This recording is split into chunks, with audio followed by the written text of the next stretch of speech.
everyone. I'm Heather Hobbs, and this is our latest episode of Unsilenced on the New American. Today, we're going to talk about abortion and the exceptions that people make regarding it. Classically, the exceptions are categorized as rape, disability, threat to the life of mother, and so forth. We're going to start with rape because that is very important to me and near and dear to my heart. Many of you already know who have followed, but for those of you who don't, my eldest child was conceived through rape when I was 19 years old. And because of her, she is the one that helped change my heart and mind regarding abortion and pretty much all aspects of life. So we're going to start there. In cases of rape, many people say that abortion is justified because the woman didn't choose it. However, I would argue that it dehumanizes certain people groups and targets certain people for death. We would never have someone who perhaps their father committed an act of rape. We wouldn't knock on your door and charge you, prosecute you, and give you the death penalty while letting him walk free. And that is exactly what is happening today with abortion. We see that we are punishing the babies, but not the rapist, when it should be in fact reversed. So I have some statistics here. 75% of women who conceive through rape do not choose abortion. I personally know this to be true through my work with an organization called Save the One, where we have over 1,000 women who have conceived through rape, and almost all of them chose life. And every single one of those women does not regret it. They say that their child helped bring them peace and healing after abortion, rather than what the world tells us, and that is that they will bring pain and a constant reminder. So that has not been true in the case of these women that I've personally known. Now, when it comes to the women who did choose to terminate the life of their child because of pressure or fear or stress, every single one of them has regretted it. Every single one of them. And they said it was like being raped all over again, except for this time they chose it. We also know, if you go to savetheone.com, that women are twice as likely to commit suicide after an abortion, after being raped, as opposed to having an abortion without being raped. And again, this has to do with the fact that they are doing something that is another trauma to their body. Being raped is extremely traumatizing.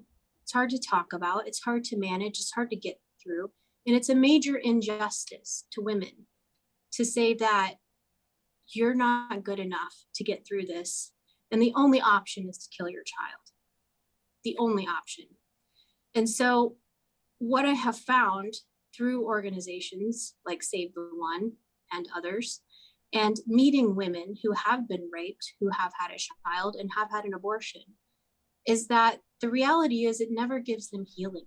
It never gives them peace. It never gives them a sense of moving on. Your body knows that it was pregnant, no matter what you believe, religiously or scientifically, or any other manner of things, whether you believe or not that that is a person alive, your body recognizes that there was a baby inside of it and that there is no longer a baby there. And what that does is it triggers postpartum hormones. Now, you can lactate after an abortion, you can have depression, you can have anxiety, and this is well known throughout the world. But in America, we're the only one that doesn't seem to talk about it. And especially true at abortion facilities. They're not going to typically tell a woman that you may have some major emotional ups and downs over the next 6 to 8 weeks. You may experience the same symptoms as having a regular natural delivery. And so women are not prepared for the psychological and physical effects that abortion has on them. And this is especially true in cases of rape. So abortion after rape really truly just prolongs the pain and suffering. And it never brings justice to the woman or the child. And in fact, it punishes the wrong person. The next topic that I want to talk about is abortion in cases of disability. Again, this is another subject that's very, very special to me. I have a son, and many of my followers, they know him. His name is Gideon. And for those of you that don't know who Gideon was, he was given a fatal diagnosis in the womb. Now, you can watch some of our other shows and check out our websites to see more about Gideon's story. But to give you the quick summaries, he was given a fatal diagnosis, and we were told if by some miracle he lived, that he would have a horrible quality of life. He wouldn't be able to do anything. He would require constant care, and so forth, so forth. A lot of fear mongering, a lot of he's just not going to be able to make it. And yet, Gideon turned 6 years old just in February of 2022. And he is not needing any specialized healthcare.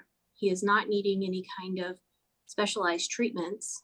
He is, by all accounts, a happy, healthy young boy. Now, was it easy? Especially in the beginning? No. But his life was worth it, just as your life is worth it. If you had a very difficult health issue to get through or needed surgery, people would fight for you. People would want to be there for you. People would say, yes, doctor, save her life. That's the commitment you made. Save his life. That's the promise and oath that you made. And yet, when it comes to the unborn, we say that they're better off dead, that they're not worth the fight. Abortion is the only option, truly, that is ever recommended when we have a risk of a disability or health condition. And when I say a risk, I am referring to the fact that we have many studies out there and tests that are done on pregnant women. Everything from Down syndrome to trisomy 13 to trisomy 18. We've got other ones that we will give you a visual on. Prader-Willi and Engelmann syndromes, DeGeorge syndrome, and etc. Now, where I'm going with this is really that more often than not, these statistics, these tests, they're not right. We are killing babies out there based on a test that is usually not accurate. We are putting fear into the hearts and minds of parents under the guise of science and saying, you should kill your child because they're just going to be unworthy of life. You have countries around the world, especially Nordic countries, that brag and boast about eradicating the Down syndrome population in their country. You have parents who find out that they killed the baby. Every child and human being is a blessing, from conception to natural death, period. And that is true with the unborn, to the veterans, to the homeless, to the elderly, and all the other people groups out there that we discriminate against as a society and say that they're not worthy of life or that they're not good enough to fight for. That is exactly what targeting people with disabilities does. We have laws that protect people groups all around America. We have special protections for the disabled, for minorities, for certain genders, for equality. And yet we do not give and grant equality to those in the womb. We do not fight for the equal protection of all. We discriminate based upon race, gender, disability, and even way of conception. It's really a sad, terrible tragedy, but part of why I wanted to do this episode is to talk about it, to hopefully get you to really ponder and consider the humanity of the unborn.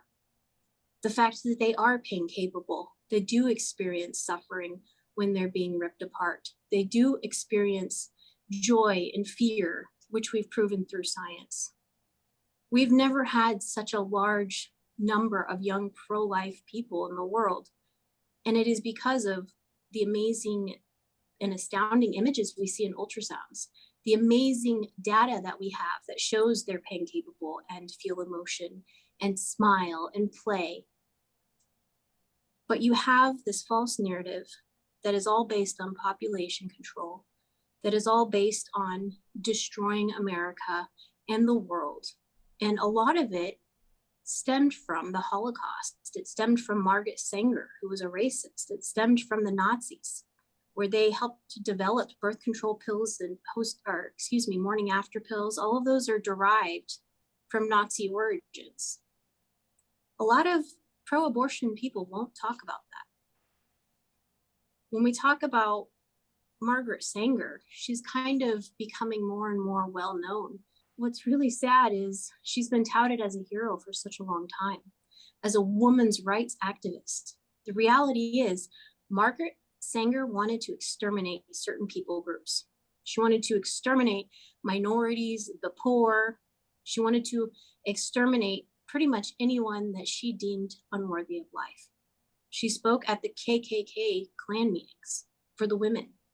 She did countless horrible atrocities, and yet all of the modern day abortion and birth control movements that we see, they're all stemmed from her and the Nazi origins.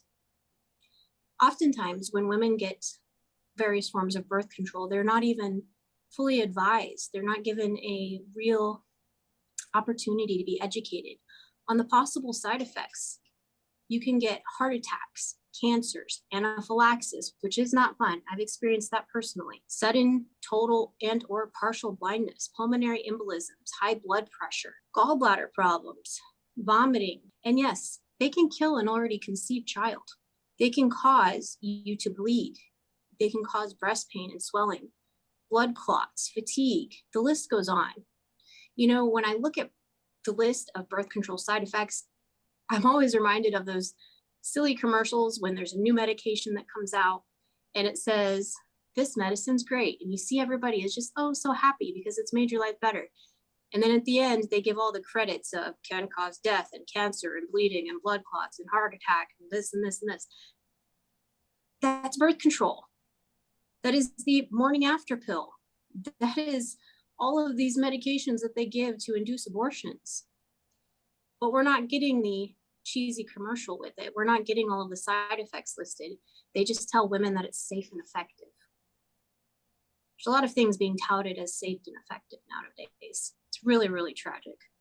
And that's part of why we here at the New American, John Birch Society, myself, Heather Hobbs, part of why we are so, I guess, loud about what's going on. We don't want to see people hurt. We don't want to see women hurting. We don't want to see men hurting because their child is killed and they have no say. We don't want to see women who suffered the side effects of an abortion for years after, the mental anguish of knowing that she let someone kill her child, that someone profited. And that is truly what's happening. There is a major profit margin in killing our children. There's a major profit margin in organ harvesting. When we look at people like David Daleiden, for example, who went undercover for years to expose the big market for these unborn babies that get murdered, he's being silenced by the state of California. He's being sued for millions of dollars. He's being destroyed. And he's just trying to expose the truth, as we are. And we will keep getting opposition, but I promise you, myself and everyone else here, we will never, ever filter out the truth. We are always going to speak out loud and proud. We're going to give good information. And with this particular episode, the information is that exceptions are not necessary. As even in medical cases of the mother, where they say the mother's life is in danger, I personally had the doctors tell me multiple times that my life is in danger. But here's the thing. If a mother is truly in danger, if she is pregnant and there is a life-threatening emergency, why, as a doctor, do you stop giving the mother emergent care to go and kill her child, which puts her at a higher risk and delays the care that she needs? That's not to say that a baby won't pass away naturally while we're saving a mother's life. But that is not an abortion. An abortion is the intentional killing and going after of the baby to end their life. And in no scenario does that ever save the mother. And in fact, it puts her at a higher risk. So we're going to have some amazing information linked in the video. We're going to have some of these facts and data, all of it connected for you. And I want you to look at it. Look at it with an open heart and mind. Do your own unbiased research. Don't take my word for it. Look it up. Look for yourself. Not just at leftist or rightist news outlets, not just at certain groups. I want you to look everywhere and make the decision for yourself to really see if exceptions are ever necessary in cases of abortion. I want to thank you guys all for joining me on my show. I look forward to seeing you next time. Please come back and check out our show, Unsilenced on the New American. And again, I'm Heather Hobbs. Thank you so much.